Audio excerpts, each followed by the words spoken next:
الله فلا مضل له ومن يضلله فلا هادي له. أشهد أن لا إله إلا الله وحده لا شريك له وأشهد أن محمد عبده ورسوله. اللهم صل وسلم على محمد وعلى آله وصحبه أجمعين. أما بعد قال الله تعالى في القرآن الكريم: أعوذ بالله من الشيطان الرجيم. بسم الله الرحمن الرحيم. يا أيها الذين آمنوا إنما الخمر والميسر والأنصاب والأزلام رجس من عمل الشيطان فاجتنبوه لعلكم تفلحون. Insyaallah Habib. Saudara-saudaraku, warga besar Pak Muji yang insyaallah dirahmati oleh Allah Subhanahu wa taala. Alhamdulillah, siang hari ini kita nuansanya ngaji semuanya. Saya masuk triminggu itu sudah penuh ya, teman-teman MTA pada ngaji di mana macet. Ya Allah, MTA ngaji, Muhammadiyah ngaji ya. Dan ini sama seperti janji Nabi SAW, man salaka tariqan yaltamisu fihi ilmi sahalallahu tariqan ila jannah, gitu. Barang siapa yang berjalan untuk mencari ilmu, maka dimudahkan oleh Allah jalan menuju surga, insyaallah. Ya, jadi siapa yang memudahkan Allah, kan itu Pak? Dan surga itu miliknya siapa? Miliknya Allah. Oleh karena itu kemungkinan besar ya 99,9999% itu masuk surga itu. Kan begitu ya? Karena kita sudah berjalan man salaka tariqan. Salaka itu kalau pengertian bahasa adalah berjalan dengan tegak, kemudian pandangannya lurus fokus, itu namanya salaka. Lurus fokus. Tapi kalau jalannya santai, kemudian kepalanya noleh kanan noleh kiri, itu namanya tamasya. Nah ini beda, tamasya. Tapi kalau salaka itu lurus fokus, itu salaka. Maka yang digunakan istilah yang jalan yang salaka, bukan jalan yang tamasya. Man salaka tariqan. Jadi siapa yang berjalan di suatu jalan yang tamisu bi ilmi. Yang tamisu itu berpegang teguh, bulat, tekad untuk cari ilmu. Sahalallah, ya dimudahkan oleh Allah. Sahala itu sahlan, sah itu gampang. Maka dulu depan rumah saya ada Pak Sahlan, itu artinya pokoknya gampang. Ya kalau di sini ada Bu Sahlan itu enak. Ya karena gampang, diutangi ya gampang, berarti sahur ya masalah, itu Sahlan ya gampang. Dimudahkan apa? Tariqan ila jannah, jalan menuju surga. Insyaallah ini calon-calon ahli surga. Amin. Sebab apa? Karena surga itu butuh ilmu. Orang nggak bisa masuk surga tanpa ilmu, harus berilmu. Jadi Allah firmankan begini: Innama yasyallahu min ibadihi ulama. Sesungguhnya yang takut kepada Allah dari hamba-hambanya hanya yang berilmu, begitu. Ya, jadi kalau tidak berilmu nggak mungkin menjadi takut, kan begitu. Apakah semua orang yang berilmu itu takut? Jawabnya tidak. Kan begitu ya? Jawabnya tidak. Tapi orang yang takut kepada Allah pasti orang yang berilmu. Begitu. Pasti orang yang berilmu. Kan gitu. Misalnya, apakah semua orang yang belajar itu pandai? Jawabnya tidak mesti pandai. Tapi orang pandai itu pasti belajar. Nggak mungkin orang pandai ya toh kok buku diopok terus dilebokin gelas kayak banyu judak dombe, itu nggak mungkin. Kan perlu proses, kan gitu. Dan belajar itu lama. Belajar itu lama. Sehingga ketika saya melihat ada orang ini bisa bermain gitar misalnya, saya yakin dia bermain gitar itu mesti lama. betul nggak? Setahun nggak mungkin, Setahun itu nggak bisa main gitar cantik itu nggak mungkin. Saya punya teman itu tadi malam cerita Pak Hajianto, umurnya sudah sepuh gitu. Ya, tapi badmintonnya kajian. Saya bilang, jenengan badminton mesti lama kan? Wah iya, saya sejak 91 sudah main badminton. Nah, kenapa? 91. Ketika kami renang, ya teman-teman saya yang renangnya yes. Renang kok enak kan? Terus ya sekarang gini. Saya tanya, kamu mulai renang sejak kapan? Dia bilang, SMP ya, benar nggak? Jadi mesti lama. Nah jadi oleh karena itu kita kalau belajar apapun itu nggak bisa instan, itu nggak bisa. Ya baru renang, baru bulu tangkis, baru main gitar itu aja perlu waktu, ya kan? Perlu waktu. Saya punya anak itu belajar piano dari kelas 1 SD sampai kelas 6 itu nggak pinter gitu. Saya lihat mainnya itu ya wis nggak seperti kayak TV ya, nggak pinter. Walaupun ya sudah ngerti kunci, kemudian dikandani ya lagu gitu terus saya coba bisa main, tapi tidak pinter. Tapi maka kalau orang bisa pinter main piano, wah kok hebat, kayak Putri Aryani gitu. Nah itu pasti mainnya mesti sejak kecil gitu. Dan ilmu apapun, sehingga Bapak Ibu kalau kita ini ingin mendapatkan kebaikan yang banyak dengan agama ini, kita nggak bisa sekali dua kali. Kita harus rajin dan terus continue, konsisten untuk bisa menguasai. Dan kemudian ini pentingnya ilmu agama itu untuk dipraktekkan. Ini yang dilakukan oleh sahabat-sahabat Nabi SAW. Ketika mereka datang pada Nabi menanyakan sesuatu, itu untuk dikerjakan. Nah, sekarang ini banyak yang salah itu. Jadi dia belajar agama itu untuk pengetahuan. Dengan rekodnya di situ, bukan untuk jadi amalan. Padahal mestinya tahu diamalkan. Ya, jadi seperti Tolha itu disampaikan kepadanya ayat Al-Quran, lan tanalul birra hatta tunfiqu mimma tuhibbun. Kamu disebut orang yang baik sehingga kamu berinfak dengan apa yang paling kamu sukai. Begitu mendengar ayat ini, Tolha langsung, ya Rasulullah, karena Allah sudah berfirman seperti ini, maka ketahuilah bahwa hartaku yang kumiliki, tanahku banyak. Dia bilang, tanahku banyak. Dan yang paling aku sukai adalah Bairuha.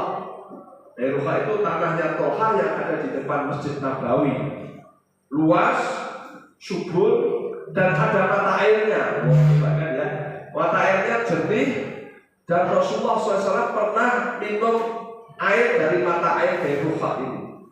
Maka dia mengatakan, dengan ini saya infakkan ya, kepadamu, monggo jangan gunakan untuk apa saya derek. Ya, inilah yang dilakukan Tolha.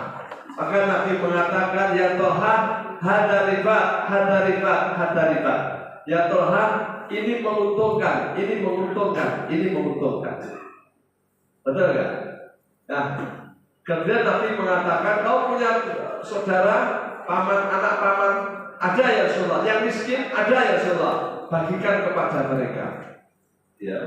Jadi dari sini kita bisa mengerti bahwa sesungguhnya ketika orang itu ingin berinfak dengan infak yang dia miliki, sebaik-baik infak itu kepada siapa? Saudara. Ya, pada saudara. Anak paman itu sepupu. Ya kan gitu. Nah ini Bapak Ibu, saudaramu dulu. Jangan sampai kita sudah bantu Palestina gitu ya. Baik ponakane dhewe ra didi. Ya adike ra iso bayar SPP. Ini kacau ini. Kan gitu ya. Bukan berarti Palestina tidak penting, tapi prioritas itu jangan salah. Kadang-kadang kita salah dalam membuat skala prioritas hanya karena banyaknya orang yang beriklan Palestina. Ya, sementara adiknya yang miskin diam, tidak pernah iklan, tidak diperhatikan. Kan gitu ya. Maka kita harus berkacamata dengan apa yang disampaikan Nabi. Kau punya keluarga saudara yang miskin, anak pamanmu misalnya, ada ya Rasulullah, bagikan kepada mereka. Nah, ini yang penting. Nah, ibu bapak yang terhormat, gara-gara ini ada wedang, saya jadi minum ini. Istilah.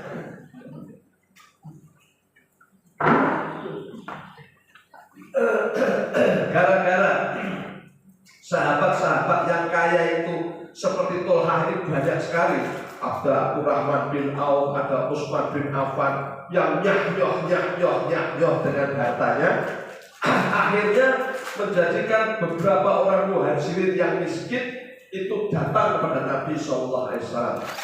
Ya Rasulullah, dia mengadukan halnya. Sungguh orang-orang kaya telah sholat seperti kami sholat. Mereka telah berpuasa seperti kami berpuasa. Dan mereka bersedekah ya Rasulullah. Ya, pripun niki. Ya, maksudnya mereka bersedekah sementara kami tak mampu. Ya, sementara kami tak mampu. Jadi kalau kita lihat sahabat ini iri, gitu ya. Tapi tidak ada dengki di situ, ya. Dengan orang-orang yang kaya. Dia meri, tapi dia tidak pernah meri dengan pakaiannya, tidak pernah meri dengan rumahnya, tidak meri dengan unta atau kudanya, tidak meri dengan emas dan perak yang dimilikinya. Tapi yang dia meri adalah sedekahnya. Ini yang pertama. Yang kedua, dari pernyataan orang-orang muhajirin yang miskin ini, tahulah kita bahwa orang-orang di zaman Nabi ketika dia kaya raya, maka yang dia pikirkan bukan mencari tanah sebanyak-banyaknya untuk jaminan hari tua, kan begitu. Tapi adalah sibuk menggunakan hartanya untuk sedekah.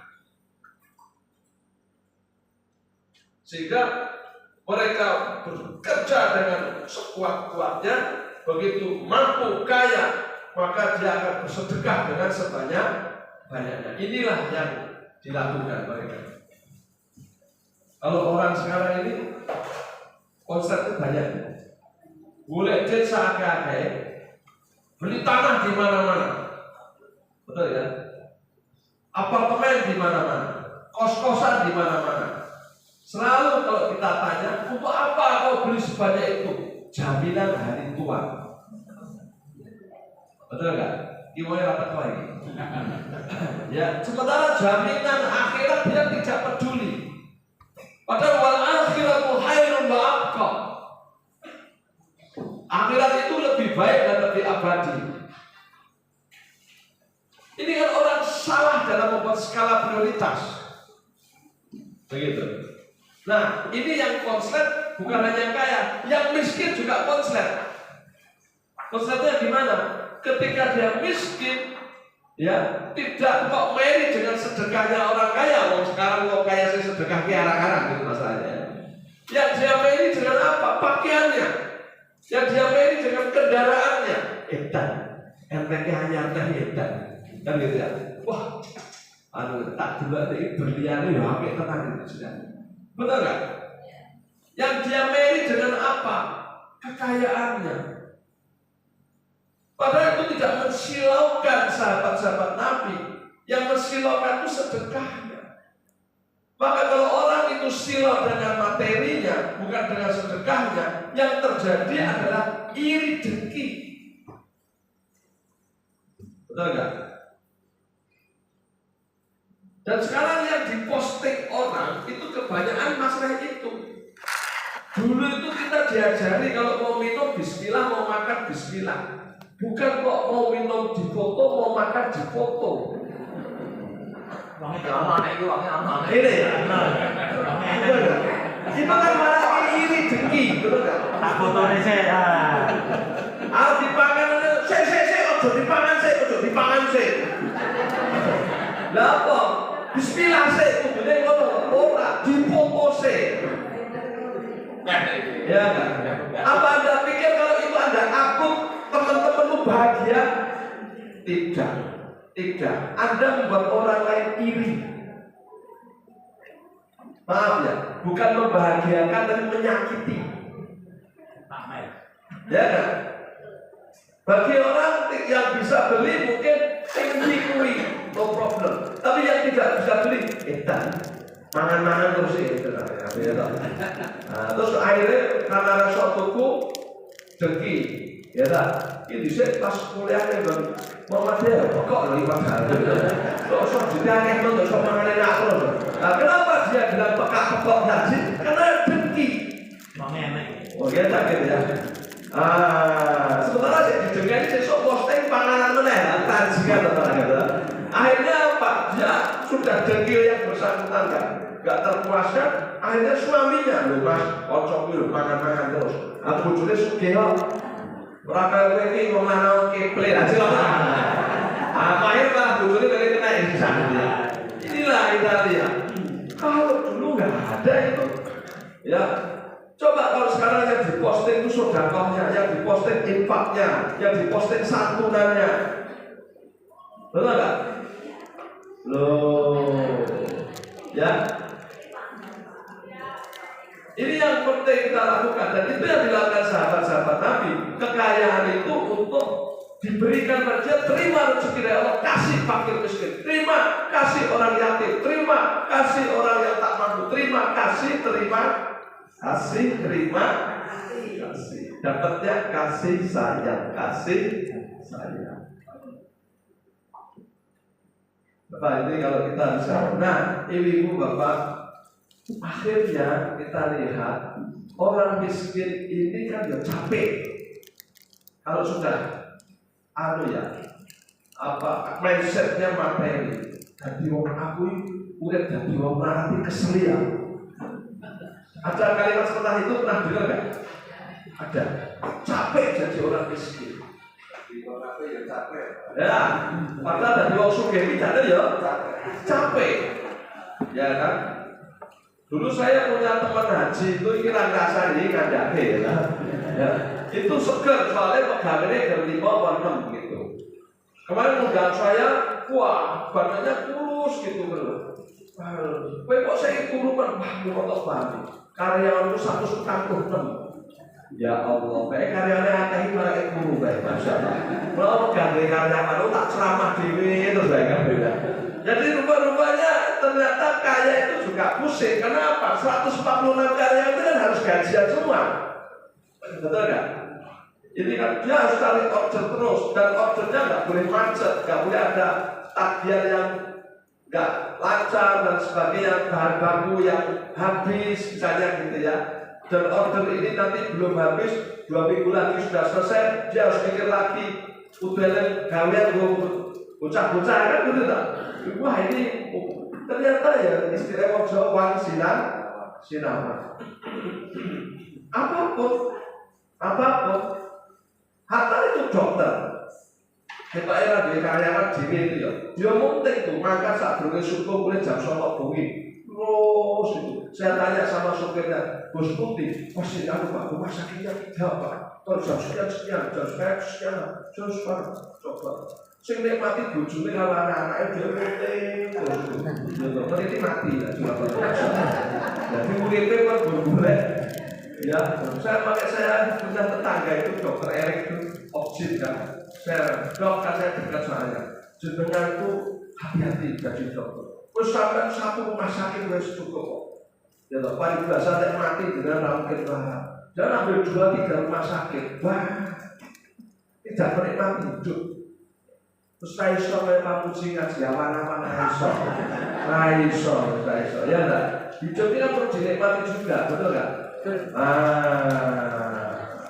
Lalu duitnya akeh, nek iso menikmati duitnya. Kok duitnya akeh kok?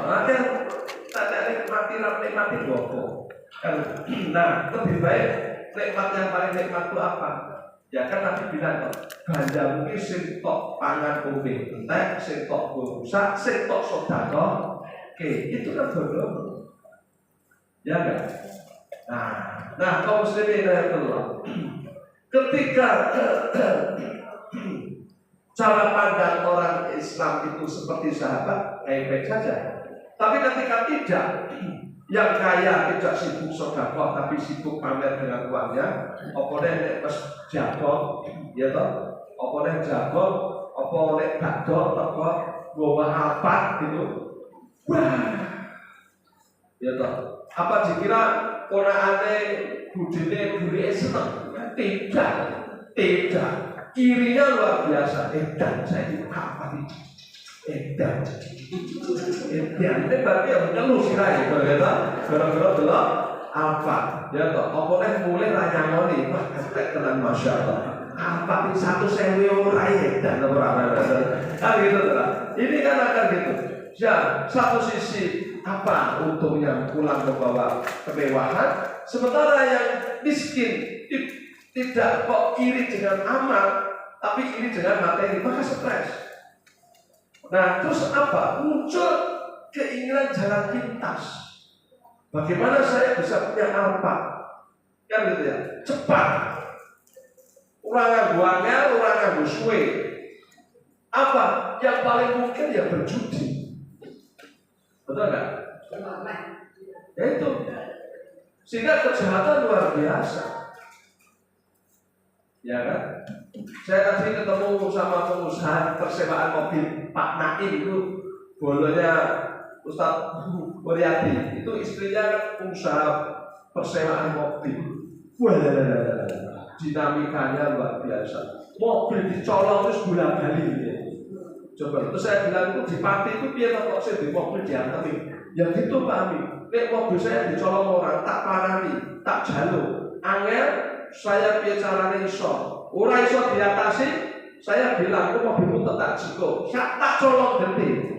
Mobilnya di garasi tak colong. Orang itu yang kuncinya. Nah, saya sudah nyolong 2 kali kata dia. Nyolong punya saya sendiri. Coba, opera serem itu. Nyolong mobilnya, nah rupanya yang orang Jakarta di Pati itu nyolong mobilnya sendiri, konangan karo sing maling, dibungkui maling, dia digebuki sampai mati. Nah saya bilang itu di Pengging juga ada Pak, sak desa itu terus apa nyolong itu. Jadi mereka itu dapat mobil hanya 15 juta. Jadi 15 juta, bawa mobil colongan, yuk kakek 15 juta. Nah orang-orang itu bawa mobil untuk apa? Berjudi. Itu katanya gunain untuk berjudi. Saya sudah ke situ Pak, mobilmu ini mobilmu yang buat jiko, ya pokoknya bersasi anaknya 10%, bersasi 10%. Waktu itu saya ngambil sudah 20 juta. Saya mau DN di 15, dinaiki hitungannya 20. Ya sudah, saya bayar 20. Itu Pak, saya bawa aparat, kalau yang bawa numpak mobil, numpak trailer ini jarinya ya aparat kabeh.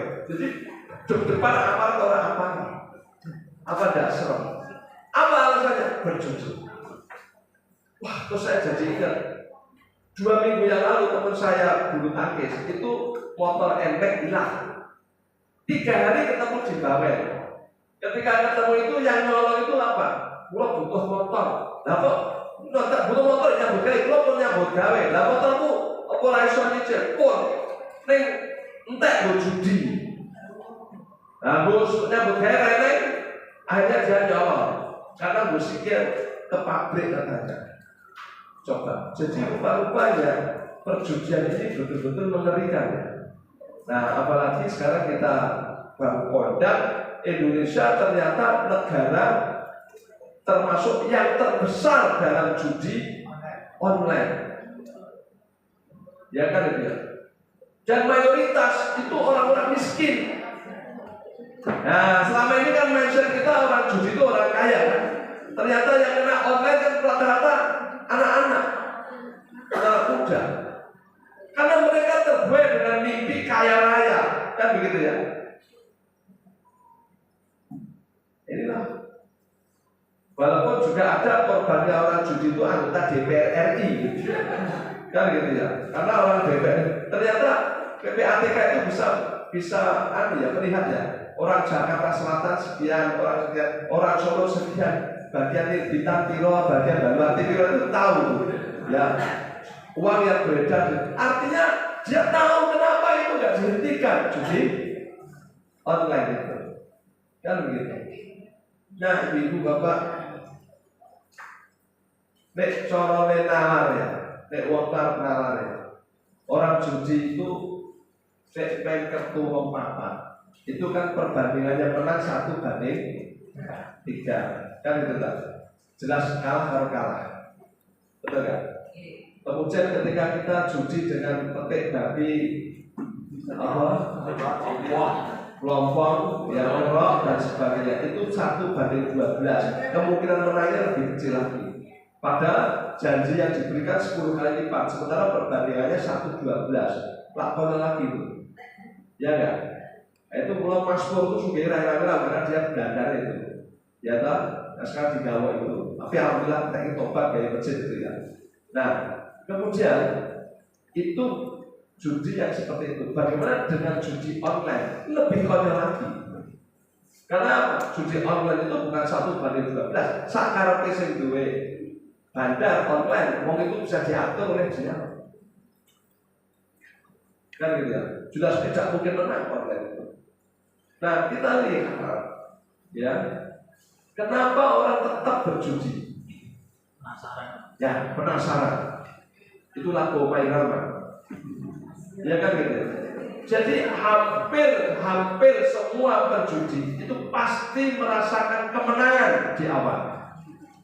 Pasti kayak di loske gitu. Kemenangan itu awal kekalahan, kata Lagu Mairama. Betul ya? Jadi sebetulnya sudah mudah. Begitu menang sekali, Anda akan kalah 1000 kali. Kan gitu.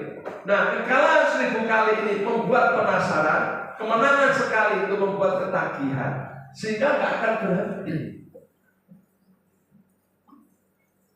Saya nggak usah sebut nama ya. Saya dulu pernah jadi anggota DPR di Solo. Kebetulan satu ruangan dengan saya seorang ibu yang kaya raya. Ya, dia punya tanah 20 hektar di Mojosongo. Anda bisa bayangkan, di Mojosongo saja dia punya 20 hektar. Saya pernah diundang rumahnya di Sukarjo, itu rumahnya 2000 meter. Waktu saya diundang ulang tahunnya itu, waktu itu Pak Jokowi masih wali kota Solo itu juga datang. Loh, Pak Jokowi dirawat ya, ada pulau Renang dan sebagainya. Mobilnya itu tak hitung itu ada 13. Terus saya beda mobil ada telulasi, supirnya mah bilang sedanten pitulas Pak, rumah kadai dan bisa pitulas. Terus saya Bu, kau sugih men, tidak anakku gitu kan. Dia punya rumah di mana-mana. Tapi suaminya suka judi ke Singapura. Ya, terus saya bilang hati-hati judi itu. Suaminya marah. Siapa sok ke Singapura sok main ke Pak saya bilang. Terus wah saya ke sana udah ini. Ya buat hiburan aja. Saya paling kalah 25, por 50 juta. Saya nggak akan banyak-banyak jadi. Saya nggak akan banyak-banyak. Nah ini setelah ini kemarin saya lihat semua asetnya habis. Coba, saya sudah tidak jadi DPR kan sudah 8 tahun atau sudah 10 tahun ya. Habis itu aset. Jadi nggak mungkin orang bisa mengendalikan hanya 25 juta mandek. Nggak mungkin, benar nggak? Rasanya sumo kalah itu, kan gitu kan? Betul nggak? Nah inilah, mau lagi kalah pilpres yang isu-isu ada saya kira rampung-rampung kalau tidak orang kalah judi, betul nggak? Jadi kita lihat bagaimana hebatnya itu tipu daya setan, hebat. Saya jadi ingat dulu saya nonton film Al Pacino. Judulnya Godfather itu, pernah ya? Saya kira itu film yang banyak orang nonton. Ketika itu kan dia bikin tempat perjudian di Las Vegas, yang itu gurun gitu. Terus kemudian dibikin tempat perjudian. Setelah jadi, bosnya itu Godfather-nya datang ke situ. Dia lihat itu minuman sudah komplit sampai 500 macam. Kemudian kamar-kamar pelacurnya dijejer di dalam kaca gitu ya. Wes kayak apa itu? Air ya. Nah, kemudian ketika ditinjau makanya wes apik kabeh meja permainan judinya itu macam-macam. Ya dari yang murah kecil sampai yang macam-macam. Atas bosnya bilang, iki sampai neng pegawai, neng kurang siji, kata bosnya. Kurang apa? Gedung sampai api, sampai gedenya kok ada neng jamin. Ya gitu ya.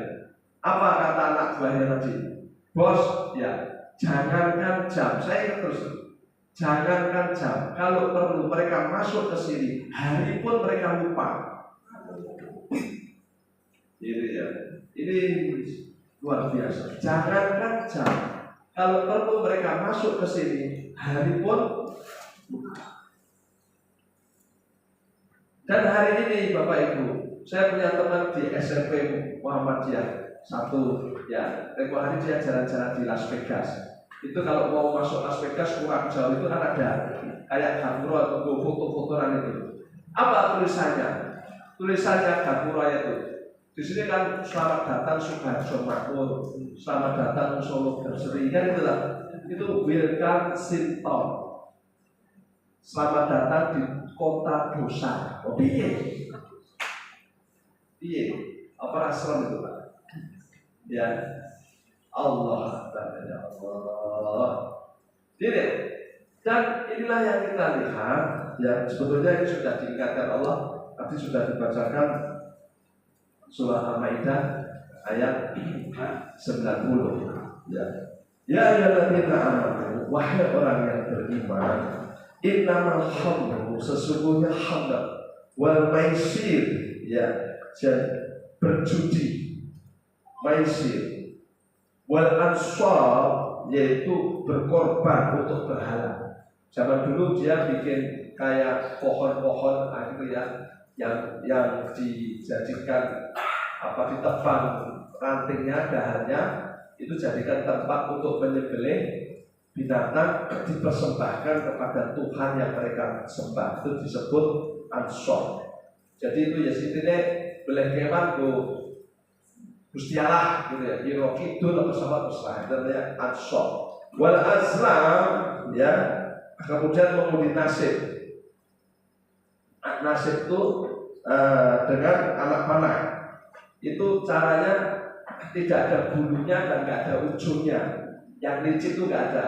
Jadi panah yang tanpa bulu, tanpa ujung itu dipanahke itu kan larinya kan nggak beraturan. Nah itu dijadikan tempat taruhan gitu. Ya itu yang dilakukan orang dulu begitu. Disebut azlam. Ritsun, ya sebagai satu yang ritsun. Ritsun itu bisa keji, bisa jahat. Yaitu amalan-amalan jahat, amalan keji, min amal syaitan, daripada perbuatan syaitan.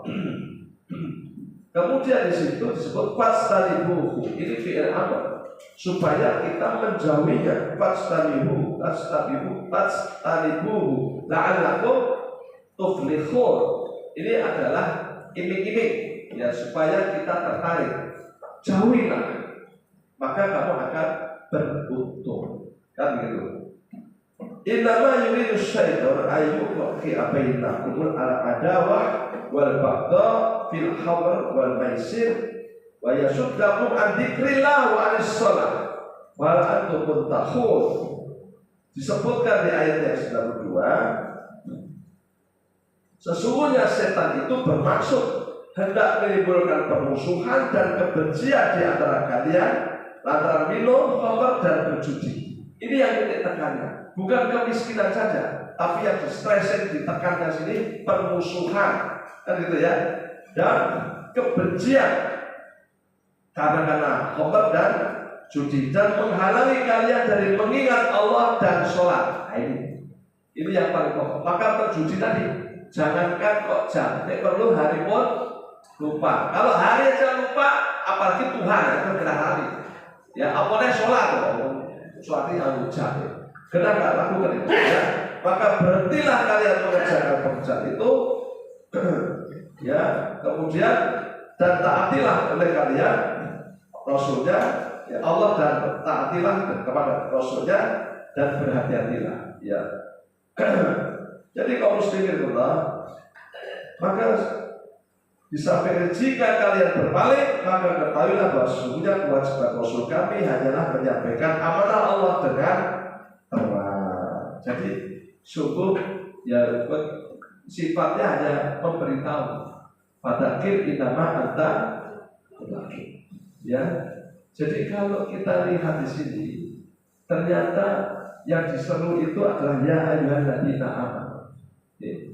Artinya betul-betul kita ya harus terpanggil sebagai orang beriman dengan keterpanggilan yang sangat ketika ada kalimat ya ayyuhalladzina amanu. Karena ini adalah penghormatan Allah, pemuliaan Allah kepada kita.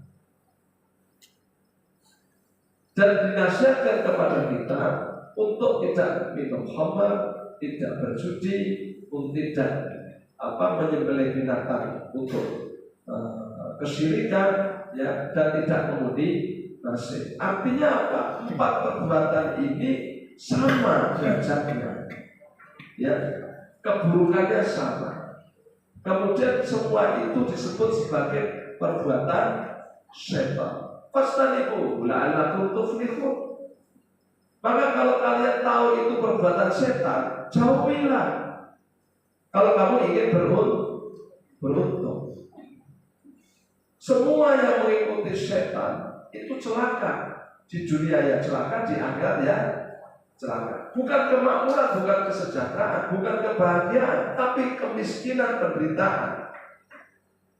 Contoh, ini korban pertama setan itu adalah Adam. Ya kan? Yang diperintahkan untuk dijauhi oleh Adam bukan khamr, bukan perjudian, tapi pohon, kan itu. Wala tattabi'u ya apa itu ayatnya?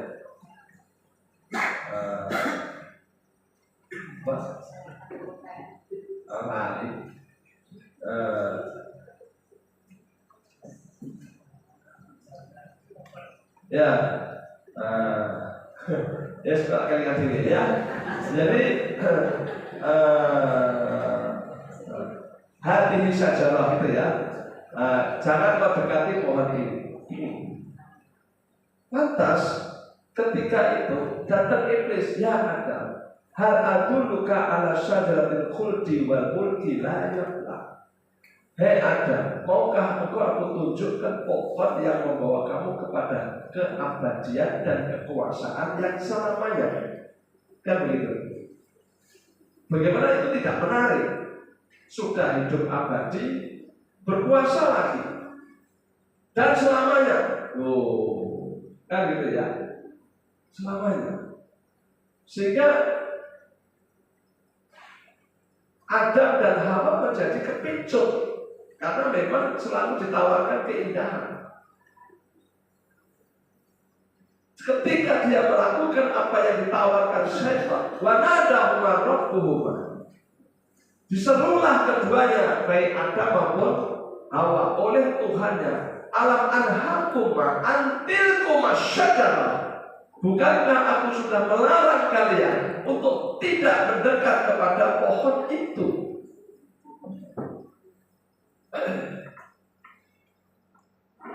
Jadi waktu Allah melarang wala taqrabu hadhihi syajarah, jangan kau dekati pohon ini. Allah menggunakan kata hadi ini. Tapi ketika dia melanggar, Allah mengatakan, kenapa kau dekati pohon itu? Artinya apa? Orang yang bermaksiat kepada Allah itu, hubungan dia dengan Allah menjadi jauh. Yang tadinya dekat. Lantas apa akibatnya? Dilepaslah pakaian surga, sehingga telanjanglah Adam dan Hawa. Ditutuplah dengan daun-daun surga. Kemudian mereka diusir dari surga. Tadi kehilangan sandang, sekarang kehilangan papan. Betul nggak? Tetean. Sudah begitu dibuang ke dunia, terpisahkan Adam dengan Hawa, sehingga kehilangan pasangan. Itulah kalau main setan, remuk itu. Terus kehilangan sandang, kehilangan papan, kehilangan pasangan, tinggal di tanah buangan lagi. Jadi bumi ini tanah buangan, nggak usah terlalu cinta banget dengan dunia, betul kan? Kita itu enak di surga daripada sini. Gitu. Ini kok menungso kalau tanah buangan kok sebenarnya enak ya? Betul ya? Artinya itu daru liman la darolahu. Kata Nabi, dunia ini rumah untuk orang yang tidak punya rumah. Wa malu man la malalahu. Dan dunia ini harta untuk orang yang tidak punya harta. Walaha yasma'u la akhlak apa itu? La dan dijadikanlah dunia itu untuk dikumpulkan, ya, man la akla lahu, bagi orang yang tidak ada akal padanya. Jadi betapa kata Nabi, dunia ini adalah rumah untuk orang yang tidak punya rumah. Nanti makan sari kita bondo kanggo wong sing ora duwe bondo, sing lumpuhke kuwi wong-wong sing ora duwe akal gitu. Coba sepati jadi seperti ya ya. Ini sama dengan ada tuh, orang lewat rumah saya ya gangguan jiwa, itu sepedanya penuh dengan plastik, kerontong, ditumpuk kardus, warnanya ada daerah yang lompat itu, tuntun, kalau ya sekali ngomongin buananya kakean atau dibungi badan atau bosok dapur, lumpukin di spot ini, betul nggak? Ya Allah, ada ini orang rasanya orang daging ya. Itu sampai diwangi itu si perempuan ini tidak nikah, saya nggak tahu apa sebabnya, tapi yang jelas dia tidak nikah. Itu nek bapaknya datang, ngopo ini kere ini, jelok bapaknya kere. Nah, ketika sakit sendiri, diopeni sama saudaranya, meninggal dunia. Babi kubur disekseni kalau sing liyane, dibukain lemari. Ada uang cash di lemari 800 juta. Coba. Terus tabungannya 1,sekian M. Terus saya bilang, itu saya bilang, orang aku didomong telu. Didomong telu. Saya yakin dia ini kuburan bisa kere yang lupuk kayak kalau saya dudukan itu ya. Nah, salah ya orang bingung sodako, orang bingung infak, benar nggak? Nek pak teko, ini kere teko yang apa ini coba. Ini, jadi yang kaya seperti itu, ya yang miskin Mary akhirnya, ya kalau Mary itu Mary dengan amalnya tentram hati kita, betul ya? Seperti sahabat Nabi, pun Nabi itu doa suke-suke doa sodako, lo udah sakit, gampang gitu loh. Ya wes kayak ini jangan ya duwe sing sotok sodako. Oke, kata Nabi, wong pera ngerti tak duwe gelem ora. Purun, kowe maca subhanallah, kuwi sodako. Alhamdulillah, kuwi sodako. Ya, terus Allah Akbar ki sedekah, la ilaha illallah sedekah. Kowe ngajak kebersihan ki sedekah. Kowe nyegah kemungkaran ki ya sedekah. Tok campuri bojomu ki ya sedekah. Terus sahabat tertarik yang terakhir, persis kayak Pak Muji.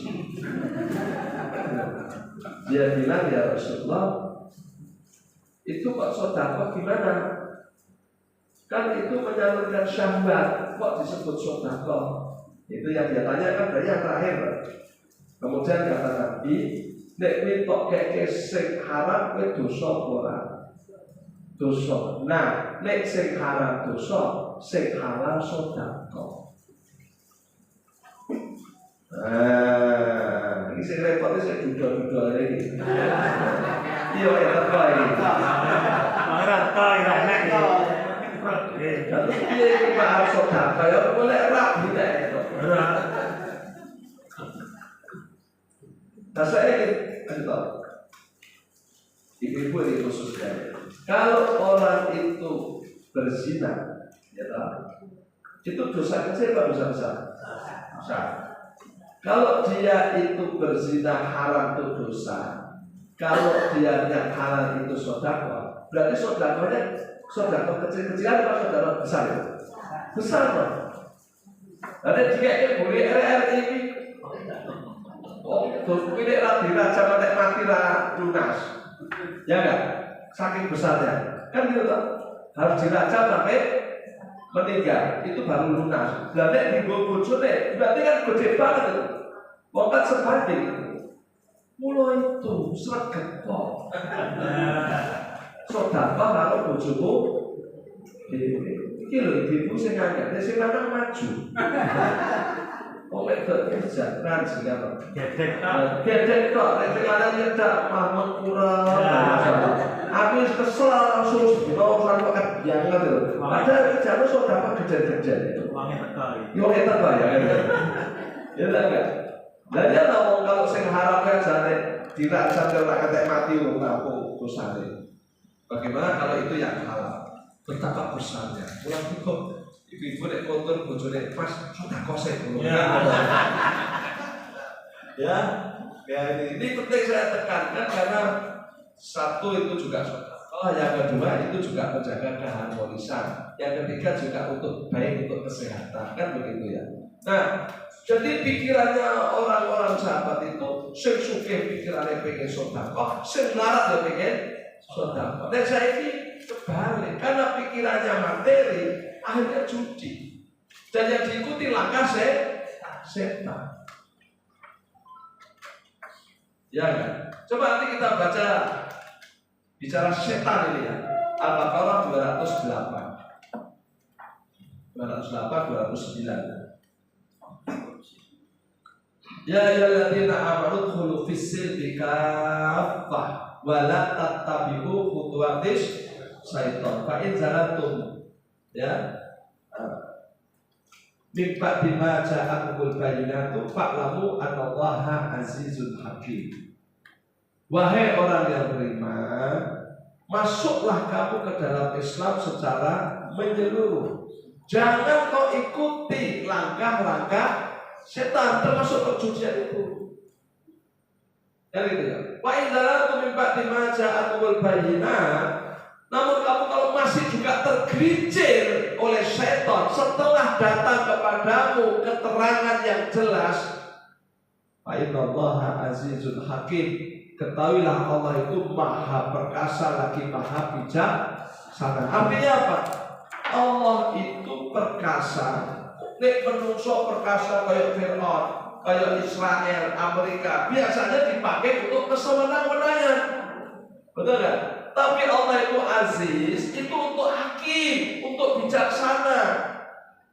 Jadi Allah itu nek ngarah ke kamu kan jomelu setan, ya. Beda dengan Islam sing tenanan. Gitu loh. Kalau kamu tergelincir juga oleh setan, ya wes. Kamu nggak ngerti mana yang bijaksana. Allah maha bijaksana. Allah itu menginginkan kebaikan. Innallaha jamil yuhibbul jamal. Allah itu baik dan Allah itu suka yang baik. Gitu loh. Artinya Allah itu baik dengan zatnya. Allah baik dengan sifatnya, maka disebut Asmaul Husna. Allah baik dengan perintahnya dan larangannya.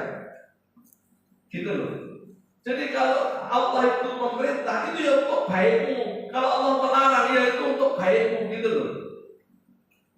Gak usah Allah lah, kita orang tua aja yang punya anak gitu ya, punya cucu, mungkin sudah banyak cucu ya, karena ada kata 77 barang misalnya gitu ya. Kalau orang itu punya anak cucu, Anda suka memerintah nggak anak cucunya? Diperintah nggak? Perintah. Melarang nggak? Melarang. Betul nggak? Ini tadi saya ketahui kemarin. Tadi saya pulang. Anak saya yang perempuan hari ini ada tugas apa gitu ya, pagi-pagi. Itu istri saya waktu pulang, oh ya, Nadia belum tahu. Dia langsung, halo Nadia, ya, kamu sudah bangun belum? Kamu hari ini ada pekerjaan ini? Coba, kenapa dia memerintahkan? Kenapa dia mengingatkan? Karena cinta, betul nggak? Betul nggak? Ya mesti anak cepat dan bakat, karena cinta. Maka orang tua itu pasti memerintah, pasti melarang demi kesuksesan kebahagiaan anaknya. Saat besar-besarnya cintanya orang tua kepada anak cucu, jauh lebih besar cintanya Allah kepada manusia hambanya. Betul nggak?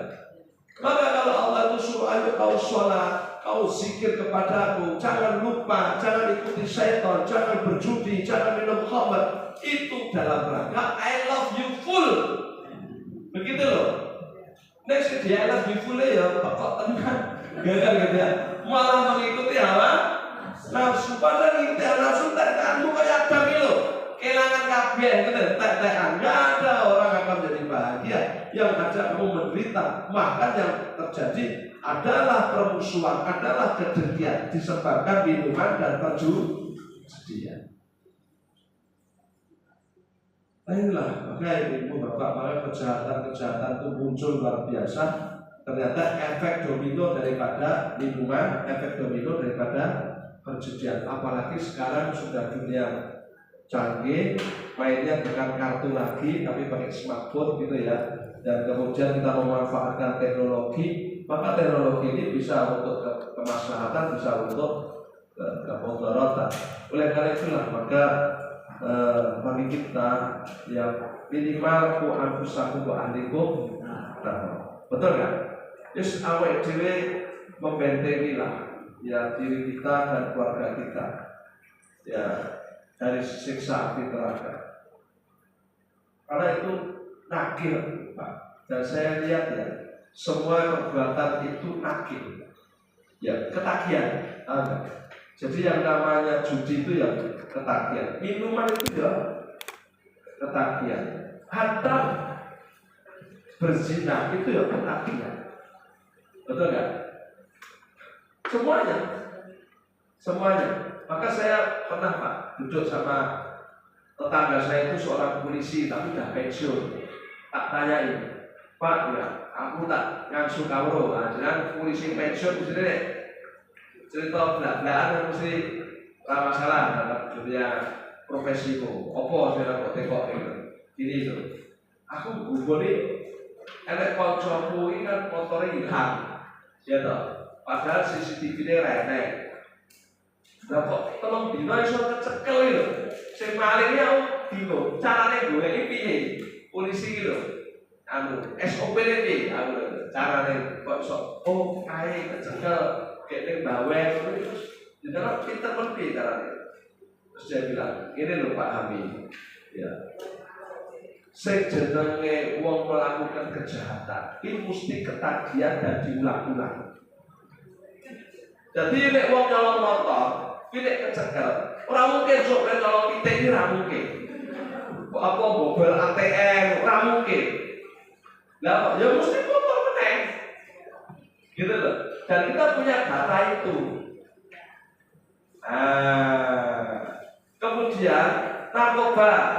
Nggak mungkin loh narkoba kok sesok ganti ciu, nggak mungkin. Orang narkoba itu ya mesti narkoba untuk membuat dia fly itu nggak mungkin dia ganti ciu, dia mesti tetap.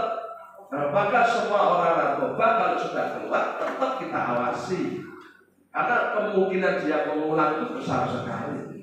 Demikian pula maling apa? Mobil. Nah, maling mobil ini sendiri.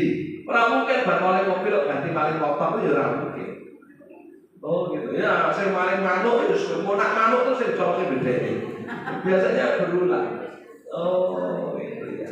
Nah, jaringan dia kita tahu, konconya dia, misalnya, ini kok saya ini kok Pak Ami cedak karo kuwi. Nah, Pak Ami masuk pengawasan saya, meskipun belum pernah berbuat. Gitu. Oh kayak saya ini konconya tambah kaya. Nah, maka ketika ada yang hilang, maka yang dekat itu, yang bolong banget loh, tiba boncengan gitu itu kita. Maka kita kan punya petugas banyak Pak, setiap kelurahan ada. Bahkan sekarang RW pun kita punya. Itu fungsinya ya diantaranya ngawasi. Nek sing apik-apik sampai itu rasa diawasi. Ya gitu ya. Ajar Oh ya, saya suka tanya sama dia. Kayak gitu ya. Misalnya ini kampung kita nggak aman, itu bagaimana caranya untuk mengantisipasi kehilangan kalau tidak aman? Gue rasa dulu orang kampung ini sing sok dalam ini kurang. Enak cici, yaitu cici sok diawasi. Itu wongnya dewe. Nah, selainnya dia yang diawasi siapa? Semua orang asing yang baru datang. Itu aja. Jadi kamu nggak perlu ngawasi banyak orang. Oh kayak tamunya hanya cuma di Semarang kita ingin tetap loro. Nah itu dalam pengawasan. Karena dia orang asing. Itu saja. Apalagi dia berwira-wiri lah, kena dalam pengawasan. Kan gitu. Ada orang masuk di kampung gitu. Pokoknya ini wira-wiri, wong dhewe, warga dhewe, nggak usah diawasi, mesti apik-apik wae. Kan kamu kan tahu wargamu sing malingan sing ndi, sing ora kan ngerti. Itu ilmu polisi begitu. Nah dari apa yang dia jelaskan tadi saya jadi tahu bahwa ternyata perbuatan kejahatan apapun itu mengulang, betul kan? Akhirnya tentu menjadi candu. Jadi candu. Ini cocok ketua KPU itu ya ngulang meneh gitu, kayak anak buah gitu ya. Karena hobinya dia adalah seperti anak buah ya kan begitu. Itu terulang biasanya. Dan orang sulit untuk lepas daripada bujuk rayu setan. Maka disebutlah jihadun nafs. Jihadun nafs itu apa? Keburukan yang terbiasa kamu lakukan apa? Kamu harus bersungguh-sungguh untuk menghilangkan itu. Jangankan kok sing narkoba gitu ya. Ngerasa nilainya dulu. Betul kan? Dulu orang sing kok boleh ngerasa kan leren lah ya kan tenan gitu. Mau itu kok. Bu, ini boleh tak apa gitu ya. Jadi begitulah berbahayanya. Nah oleh karena itu ibu bapak istilahnya itu pencegahan itu lebih baik daripada pengobatan gitu ya. Maka ini kita baik karena ini memang baru viral. Bagaimana Indonesia kok tiba-tiba kok terungkap judi online-nya terbesar gitu ya, se-ASEAN atau se-Asia gitu. Maka ini penting bagi kita sebagai keluarga muslim membentengi, karena perjudian ini bukan menuju satu tempat tapi online. Nah online itu kan bisa dilakukan lewat kamar kan, bisa di rumah, masalahnya di situ loh. Dan ibu bapak, ini penting ya, online itu lebih boros daripada judi di meja. Sebab apa? Orang kalau mengeluarkan duit, ya dia lihat duit yang dikeluarkan, apalagi ditonton di meja, ditumpuk, itu menderita ketika dia mengeluarkannya. Betul kan? Jangan iman-iman pasti. Ibu bapak bisa jajan, gitu, sak keluarga. Habisnya berapa? 325.000. Jangan buka dompet ketok 300.000 itu kan benar menderita itu rasanya. Betul kan? Tapi ketika dengan gesek, ya kan? Dengan kartu, Anda 325 itu enteng banget, titik, gak ada perasaan menderita. Kok ngetik dituntek gitu aja. Sehingga kartu itu lebih boros daripada cash. Nah, judi itu sudah boros, pakai online lebih boros lagi. Karena tidak ada rasa menderita ketika dia mengeluarkan uang itu. Kan online. Modelnya kan transfer. Hanya pijet angka kan begitu ya.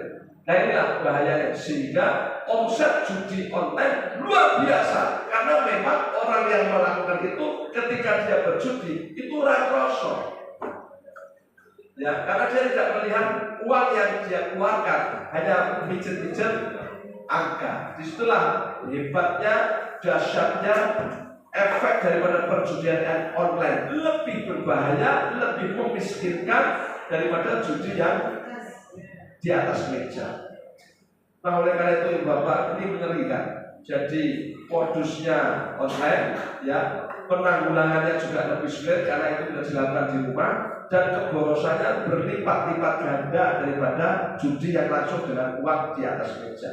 Maka oleh karena itu semoga Allah melindungi kita, keluarga kita, amin, dari kejahatan setan yang terkutuk, dibebaskan kita dari semua kemaksiatan, khabar, judi dan kemaksiatan yang lain. Dan ketahuilah orang yang paling beruntung itu adalah orang yang zikir kepada Allah, orang yang sholat.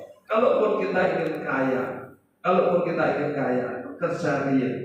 kan begitu kejadian. Karena sesungguhnya yang saya lihat bos-bos suke-suke termasuk Pak Muji, kuwi rata-rata ya nyambut gawe riyen, dodol gedhok lah, dodol kain lah, dodol omah lah, dodol apa, tapi ternyata riyen kerja yang ada sesuatu yang dijual belikan. Itulah yang akan menjadikan kita lebih sukses. Karena kesuksesan yang seperti itu barokah dan berlipat ganda. Insya Allah. Barangkali ini yang bisa saya sampaikan karena waktunya sudah lebih dari jam 9. Gimana ya? Ada tanya jawab?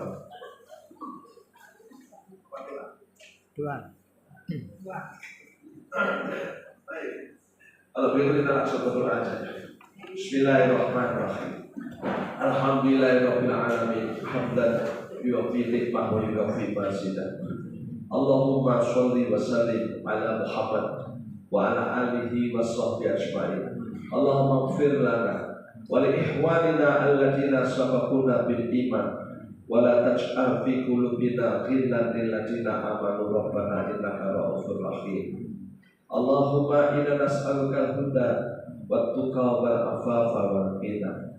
Rabbana atina min ladunka rahmah wa hayyi' lana min amrina rasyada. Allahumma arinal haqqa haqqan warzuqna ittiba'ah wa arinal batila batila warzuqna ijtinabah. Rabbana hab lana min azwajina wa dhurriyyatina qurrata a'yun waj'alna lil muttaqina imama. Allahumma ighfir lana wa li ikhwanina alladziina sabaquna bil iman wa la taj'al fi qulubina ghillan lil ladziina amanu Rabbana innaka ra'ufur rahim. Rabbana atina fid dunya hasanah wa fil akhirati hasanah wa qina adzabannar. Subhana rabbika rabbil izzati amma yasifun. Wassalamu ala mursalin walhamdulillahi rabbil alamin.